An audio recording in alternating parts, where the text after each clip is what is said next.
Kembali lagi bersama saya Aulia Khalqilah. Pada kesempatan kali ini saya ingin menjelaskan tentang metode kelas di Python 3.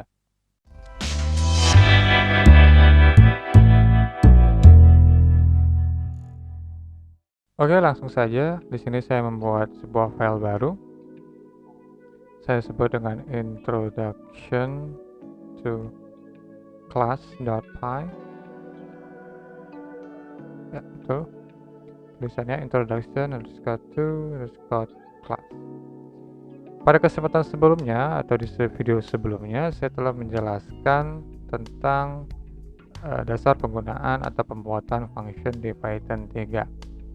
Nah, kesempatan kali ini saya ingin menjelaskan tentang bagaimana membuat sebuah metode kelas yang ada kaitannya dengan metode function yang sebelumnya.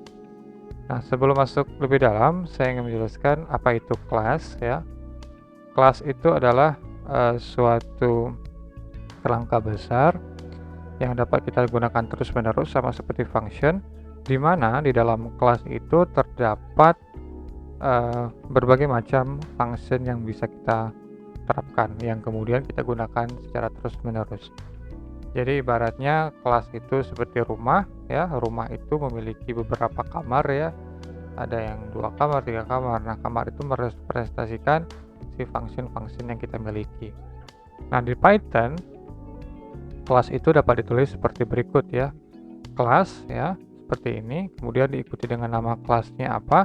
Di sini saya akan mencontohkan kelasnya itu adalah seseorang atau individu, atau kita sebut dengan orang saja ya.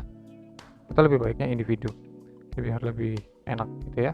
Individu ya, kemudian kita akhirkan individu, salah, bukan rn, individu. Kita akhirkan dengan titik 2 seperti ini. Oke, kemudian di dalam kelas ya, seperti yang saya bilang tadi, terdapat berbagai macam function yang bisa kita buat.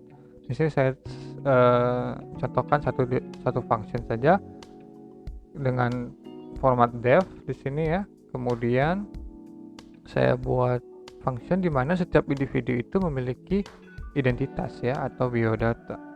Di sini saya buat function biodata, kemudian tutup kurung, buka kurung, titik 2 untuk diakhirkan. Nah, di dalam kurung ini, def biodata dalam kurung ini, kita memiliki atribut ya, atau properties, di mana biodata itu biasanya ada nama, umur, alamat, dan lain sebagainya. Dalam penulisan class dan function satu kesatuan di Python, diawali dengan self seperti ini ya, kemudian diikuti dengan variabel-variabel yang diperlukan sebagai input yang kita gunakan. Misalnya di sini adalah nama, umur, misalnya juga kota. Nah, dalam artian di sini adalah kota asal. Oke, untuk sementara mungkin prosesnya kita bisa menampilkan dia seperti ini, print biodata ya, atau menampilkan biodata seperti ini. Print nama, print umur ya. Di sini 1.2 umur, print kota ya. Seperti ini. Kota. Ya. Pastikan variabel yang kita tulis di dalam function ini sesuai dengan variabel yang kita tulis di input variabel ini. Oke. Setelah kita membuat struktur kelas dan function ini ya, cara memanggilnya adalah kita bisa membuat variabel untuk setiap individu. Misalnya sebut saja ada individu A ya, individu A seperti ini, atau biar lebih enak individu A seperti ini ya. Kemudian kita panggil si kelasnya dulu, si individu seperti ini. Kita panggil dia untuk mendefinisikan si A itu siapa ya. Kita inisialisasi terlebih dahulu seperti ini. Nah, si individu A ini ya memiliki biodata. Memiliki biodata sehingga kita bisa memanggilnya atau memanggil si function biodata itu seperti ini. Kita panggil nama variabel si individu A, kemudian titik. Nah, kemudian di sini muncul ya, kalau kalian kawan-kawan semua menggunakan Visual Studio Code seperti ini, keluar function yang terdapat di dalam kelas individu, yaitu biodata. Kita bisa tulis di sini biodata, kemudian tutup buka kurung, maksud saya. Terlihat di sini ada nama, ada umur, ada kota. Kita masukkan nama, namanya misalnya Rizka katakan, kemudian umurnya itu 28 tahun, dimana asal kotanya adalah katakanlah Padang ya. Dan kita simpan ya. Kita jalankan apa yang akan dihasilkan.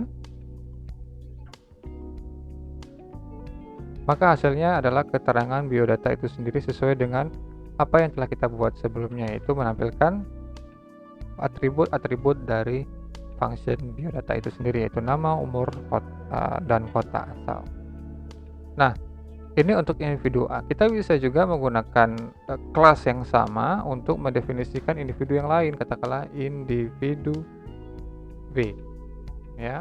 Kemudian kita inisialisasi individunya, kemudian kita definisikan si individu B itu siapa namanya, individu B, kemudian maksud saya di sini titik biodata, mungkin namanya itu adalah katakanlah Akbar, usianya adalah 20 tahun, asal kota katakanlah Pontianak. Seperti ini. Kita jalankan ya. Ini dia. Yang pertama ada individu A ya, Rizka di sini. Kita buat di sini awalnya Rizka, kemudian selanjutnya adalah Akbar sebagai individu yang maksud saya individu B. Dan seterusnya. Jadi kita bisa menggunakan kelas individu untuk mendefinisikan setiap individu-individu yang spesifik. Oke, ini adalah cara pertama untuk membuat kelas serta function ya, untuk dasar-dasarnya. Ada cara lain ya untuk kita membuat kelas ya, dimana kita bisa mendefinisikan properties atau atribut lebih awal. Artinya nama, umur, kotanya ini ada di dalam kelas itu sendiri, bukan di dalam function. Contohnya seperti ini ya. Di sini saya nonaktifkan terlebih dahulu. Kemudian di sini saya kembali membuat kelas individu ya, titik 2. Kemudian untuk menginisialisasi si atribut atau propertiesnya itu langsung ke dalam individu ya, kita bisa mendefinisikan atau membuat function def underscore 2 kali, init underscore 2 kali, kemudian buka kurung, self, kemudian kita berikan nama variable input yaitu nama, umur, kemudian kota. Jangan lupa diakhirkan dengan titik 2 seperti ini. Kemudian kita definisikan variable atau kita panggil si nama, umur, kota itu dengan perintah self. Maksud saya self titik nama, kemudian kita panggil nama variable yaitu nama, self umur yaitu umur, kemudian self kota yaitu sama dengan kota ya. Nah, fungsi dari self titik nama, self titik umur, self titik kota di dalam function inisialisasi ini adalah kita dapat memanggil self semua variabel yang ada komponen selfnya ini di dalam function yang lainnya atau di function yang kita buat di dalam kelas yang sama. Contoh misalnya di sini saya membuat function biodata juga ya, seperti ini. Namun di sini saya biodatanya ini tidak lagi memanggil nama, umur, kota sebagai inputnya di dalam function biodata. Saya ingin menambahkan di sini alamat, ya, alamat. Di function biodatanya ini saya hanya menampilkan atau hanya menginput alamatnya saja. Karena untuk nama, umur, dan kota kita sudah menginputnya di kelas individunya itu sendiri. Oke, untuk itu kita bisa menampilkan ya seperti di contoh sebelumnya di function biodata ini yang akan dilakukan adalah menampilkan informasi berupa nama, umur, kota, dan alamat yang kita input di kelas maupun di function biodata. Print. Nah, seperti yang saya bilang tadi, nama ya, untuk nama kita hanya tinggal memanggil self nama. Kemudian untuk umur ya, kita tinggal panggil self umur. Begitu juga dengan kota ya, self kota. Kemudian nah untuk alamat ya, untuk alamat kita tidak menggunakan self karena dia didefinisikan di dalam function biodata itu sendiri. Jadi tinggal kita panggil alamat saja seperti ini. Sekali lagi saya jelaskan, penggunaan self.nama, self.umur, dan self.kota, dan apapun itu variabel yang ada di depannya itu self. Itu artinya kita bisa memanggil variabel tersebut di berbagai macam function. Catatannya kita harus bekerja di dalam kelas atau metode kelas itu sendiri. Oke. Cara memanggilnya sama seperti contoh sebelumnya, kita definisikan individu A terlebih dahulu untuk spesifik variabelnya. Kemudian kita masukkan individu ya, seperti ini, buka kurung. Nah, sekarang kita bisa melihat di sini ada perintah input variabel yaitu nama, umur, dan kota. Jika kita aktifkan kembali misalnya yang ini ya, kita aktifkan kembali yang contoh sebelumnya.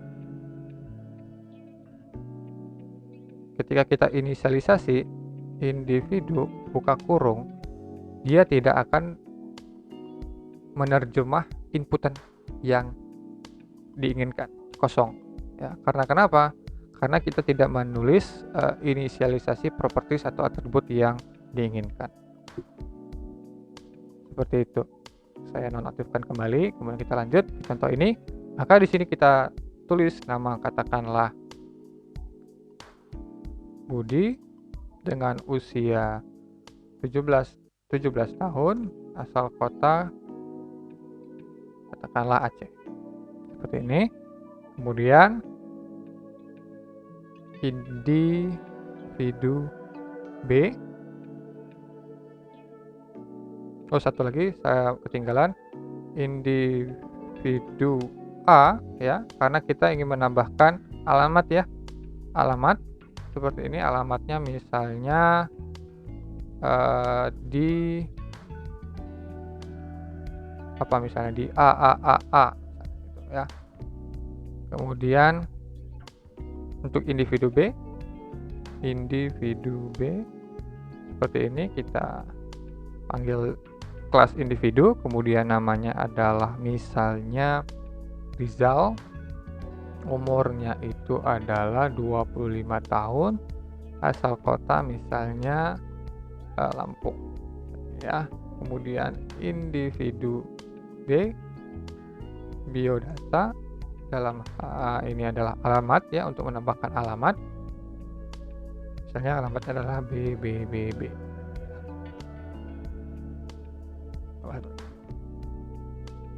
Oke. Nah, ketika kita jalankan, maka hasilnya adalah seperti berikut ya. Nama Budi, umur 17 tahun, kota Aceh, alamat A. Namanya Rizal, umur 25 tahun, kota Lampung, alamatnya BBBB. Kalau misalnya di sini saya nonaktifkan terlebih dahulu untuk memberi contoh, misalnya kita hanya menampilkan si individu A-nya saja. Apa yang akan terjadi? Kita nonaktifkan.